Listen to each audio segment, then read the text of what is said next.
Bonjour à tous et bienvenue à Catch Club. On se retrouve pour les news de la semaine et aujourd'hui on va notamment parler de Ricochet, de Melina, de Vince McMahon, de Drew McIntyre et plus. Mais d'abord, et habituellement je le fais à la fin de la vidéo, mais je souhaite vous rappeler que bien entendu si vous appréciez Catch Club, n'hésitez pas à vous abonner à la chaîne et à cliquer sur la petite cloche pour être informé de la sortie des prochaines vidéos. Car je vous avoue qu'actuellement les vidéos de catch sont un petit peu moins mises en avant sur YouTube, donc si vous vous abonnez à ma chaîne et vous likez les vidéos, ça m'aiderait énormément et un grand merci d'avance à tous ceux qui le feront. Allez, c'est parti, on démarre directement avec les news.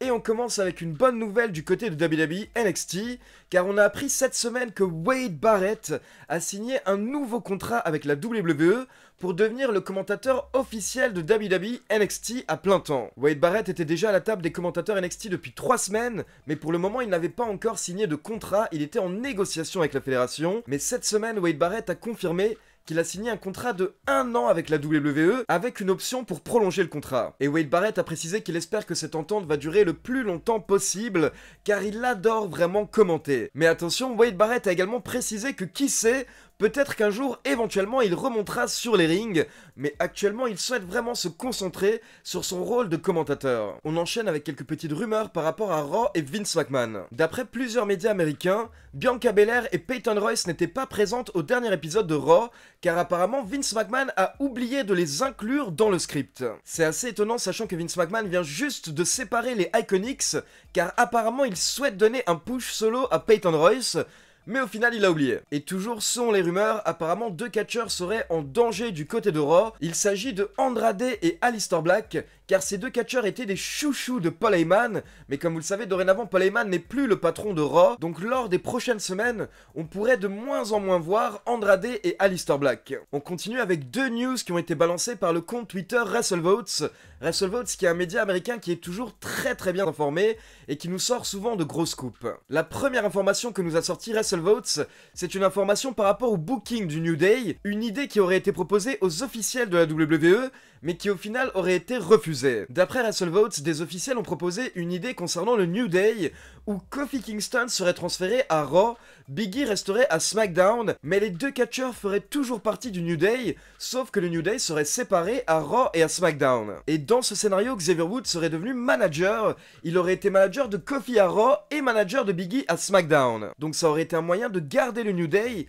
tout en pouvant lancer Kofi Kingston et Big E en solo en même temps, mais apparemment l'idée aurait été refusée. Et comme vous êtes encore nombreux à me poser la question, je rappelle qu'actuellement Xavier Woods est absent car il s'est blessé au tendon d'Achille et il devrait être de retour vers la fin de l'année. Et concernant Kofi Kingston, les commentateurs de SmackDown nous avaient dit qu'il était blessé, mais en réalité il faut savoir que Kofi Kingston va bien, la WWE lui a simplement donné quelques semaines de vacances. On passe maintenant à une autre news qui a été balancée par le compte Twitter WrestleVotes, mais le problème avec cette news c'est qu'elle est très vague. En effet, WrestleVotes nous a annoncé cette semaine sur Twitter que d'après ses sources, il y aurait une superstar actuelle de la fédération qui a décidé de ne pas re-signer avec la WWE et qui va donc laisser son contrat expirer. Et quelques heures plus tard, nous avons plusieurs médias américains, dont le journaliste Dave Meltzer, qui ont affirmé que c'est Ricochet qui ne souhaite pas re-signer à la WWE. Et bien entendu, les fans y ont cru car ça paraît probable, sachant que Ricochet est plutôt mal utilisé ces derniers mois du côté de Raw, après avoir eu un push au départ. Et bien finalement, sachez que Ricochet a répondu lui-même sur Twitter.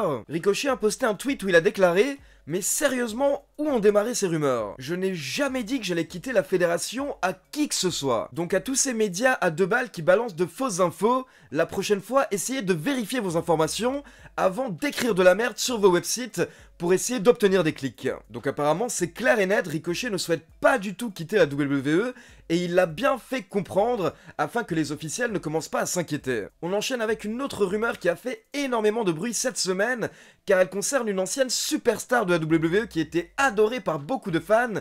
Il s'agit de Melina. Melina qui pour rappel a quitté la fédération en 2011 et depuis elle a catché dans plusieurs fédérations, notamment ces derniers temps la NWA. Mais il y a environ 48 heures, le média américain PW Insider a déclaré que Melina aurait signé un nouveau contrat avec la WWE et apparemment elle devrait même démarrer dès la semaine prochaine. PW Insider a même précisé que la WWE avait essayé de faire signer Melina en début d'année, mais au final avec la pandémie, les plans ont été repoussés. Mais maintenant, Melina aurait signé. Encore une fois, les fans ont commencé à s'emballer sur internet, mais comme dans le cas de Ricochet, Melina a décidé de répondre elle-même directement sur ses réseaux sociaux. Et malheureusement pour nous, Melina a totalement nié cette information. elle soutient qu'elle n'a pas signé de contrat avec la WWE. Melina précise que ça lui fait beaucoup de mal, ça lui fait beaucoup de peine, car elle adore ses fans et elle ne veut pas provoquer de fausses joies. Donc elle demande aux fans de réaliser que ces sites de news américains ne savent absolument pas de quoi ils parlent selon elle. Et donc elle précise à nouveau qu'elle n'a pas signé avec la WWE, mais elle ajoute que ça ne veut pas dire que c'est impossible. Melina a fait un long post où bien entendu elle explique qu'elle serait ravie de pouvoir retourner à la WWE, mais aujourd'hui elle a 41 ans, elle ne sait pas si elle en est vraiment capable, mais en tout cas c'est une idée qui la motive. Donc maintenant forcément la grande question qu'on se pose comme on est dans l'univers du catch, c'est est-ce que Melina est en train de nous mentir? Car comme vous le savez souvent quand un retour fuite, la personne qui est concernée va essayer de le nier sur les réseaux sociaux.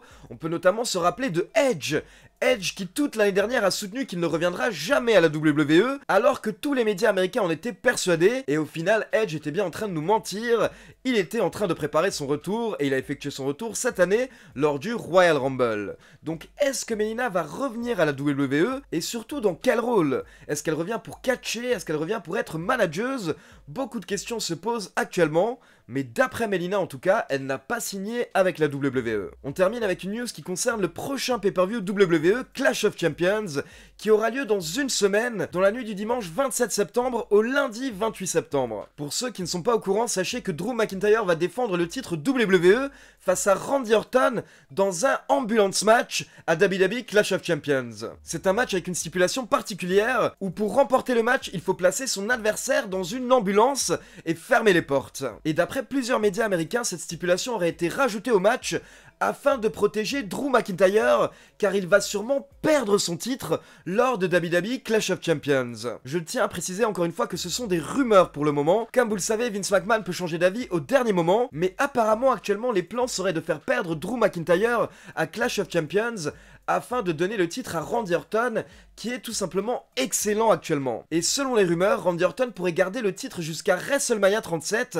afin de défendre son titre lors de la Belle contre Edge. Mais pour le moment, ces plans ne sont pas totalement confirmés, car apparemment la WWE réfléchit également à un match retour entre Drew McIntyre et Brock Lesnar à WrestleMania 37 pour le titre WWE. Mais au moins avec cette stipulation de match ambulance, les officiels se disent que Drew McIntyre n'aura pas à perdre par tombée ou par soumission, donc au moins il sera protégé pendant que Randy Orton pourra devenir le nouveau champion. Et dernière petite rumeur par rapport à Clash of Champions, apparemment les officiels réfléchissent à la possibilité d'inclure Keith Lee dans le match entre Randy Orton et Drew McIntyre. Donc voilà, c'est tout pour les news WWE de la semaine. Maintenant comme d'habitude, c'est à vous, n'hésitez pas à me laisser vos avis dans les commentaires.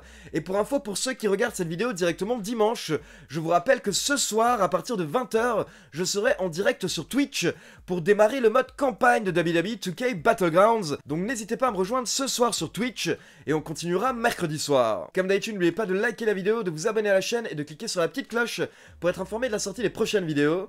Ciao tout le monde!